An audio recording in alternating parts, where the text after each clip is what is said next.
Halo teman-teman semua, kali ini kita akan bahas materi terkait tentang akuntansi, yaitu tentang jenis-jenis jurnal khusus. Nah, apa sih jurnal khusus? Nah, jurnal khusus itu merupakan jurnal yang dikelompokkan secara khusus sesuai dengan jenis transaksinya. Nah, mungkin dari teman-teman baru dengar nih istilah jurnal khusus atau sebagian sudah pernah dengar juga. Nah, di sini kita akan bahas secara lengkap. Nah, biasanya jurnal khusus ini itu digunakan pada perusahaan dagang maupun manufaktur karena transaksinya itu lebih sering terjadi, lebih banyak atau lebih kompleks. Makanya dibagi ke masing-masing jurnal. Nah, ini disebut jurnal khusus. Jadi jurnal khusus itu nanti ada macam-macam jenisnya. Oke, kita langsung bahas aja apa aja sih jenis-jenisnya. Yang pertama, itu ada jurnal pembelian atau purchase journal. Yang kedua, ada jurnal penjualan atau sales journal. Yang ketiga, ada jurnal penerimaan kas atau cash receipt journal. Yang keempat, ada jurnal pengeluaran kas atau cash payment journal. Yang kelima, ada jurnal umum atau general journal. Oke, kita akan bahas satu-satu apa fungsinya dan gimana bentuk tabelnya. Buat yang pertama, itu ada jurnal pembelian atau purchase journal. Nah, biasanya jurnal ini itu digunakan untuk mencatat semua transaksi pembelian baik barang dagang, produk atau jasa secara kredit. Jadi untuk barang-barang yang dibeli secara kredit itu masuknya ke jurnal pembelian. Kemudian untuk contohnya itu bisa pembelian barang dagang secara kredit, peralatan, kendaraan, perlengkapan, atau barang-barang lainnya secara kredit. Nah, maka ini masuk ke jurnal pembelian. Untuk tabelnya sendiri yaitu sebagai berikut. Biasa di atas harus diberi kop. Ada nama perusahaan, jenis jurnalnya, dan periode keberapa atau periode apa. Kemudian ada kolom tanggal, keterangan, ref, debit kredit. Nah, di sini debitnya ada dibagi dua. Ada pembelian dan ada serba-serbi atau akun serba-serbi.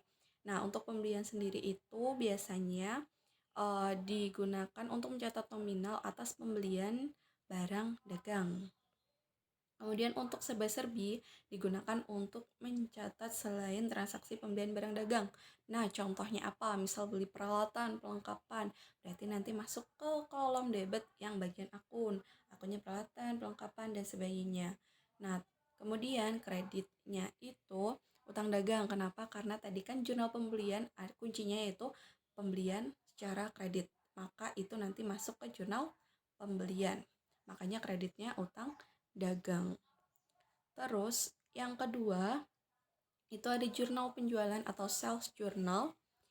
Nah, biasanya digunakan untuk mencatat transaksi penjualan secara kredit. Nah, ini kebalikannya jurnal pembelian nih.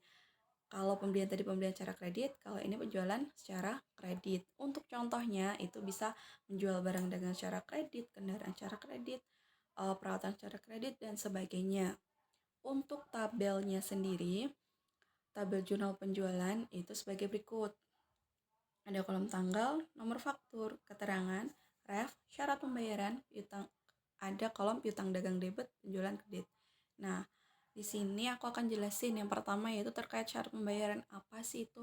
Nah, biasanya pada saat kita menjual itu ada syarat pembayaran yang kita ajukan. Misal terminnya 2/10 N/30, 3/10 N/60. Nah, nanti untuk lebih jelasnya terkait syarat pembayaran itu kayak apa, bentuknya kayak apa, contohnya kayak apa, akan kita bahas di video selanjutnya. Nah, untuk kolom piutang dagang dan penjualan ini kenapa sih ada uh, keterangan dua kayak gini? Nah, jadi maksudnya itu um, biar lebih sederhana lagi, kita jadiin satu kolom aja. Karena nanti nominal di piutang dagang maupun penjualan itu akan sama. Misalnya menjual barang dagang 10 juta secara kredit. Nanti kan di jurnalnya itu otomatis nominal piutang dagang sama penjualan itu sama-sama 10 juta. Jadi dijadikan satu akun saja. Jadi begitu. Kemudian untuk jurnal selanjutnya yaitu ada jurnal penerimaan kas atau cash receipt journal.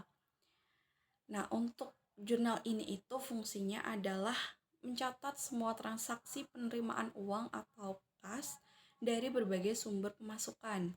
Contohnya apa aja? Biasanya pendapatan penjualan, penerimaan piutang, peroleh jasa bunga, bank, dan sebagainya. Nah, pendapatan penjualan ini adalah pendapatan penjualan dari penjualan tunai. Untuk tabelnya sendiri itu sebagai berikut. Ada tanggal, keterangan, referensi, akun debit kredit. Nah, untuk di di kolom debitnya itu ada kas dan potongan penjualan. Nah, ini kalau potongan penjualan itu opsional ya. Jadi kalau misalkan kita masih dapat potongan penjualan, berarti dimasukkan. Kalau enggak ya nggak usah dimasukin.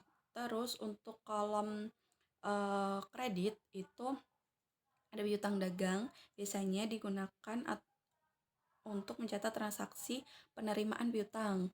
Kalau penjualan biasanya untuk mencatat transaksi penjualan secara tunai. Nah, untuk akun serba-serbi ini berarti untuk mencatat selain kedua transaksi tadi.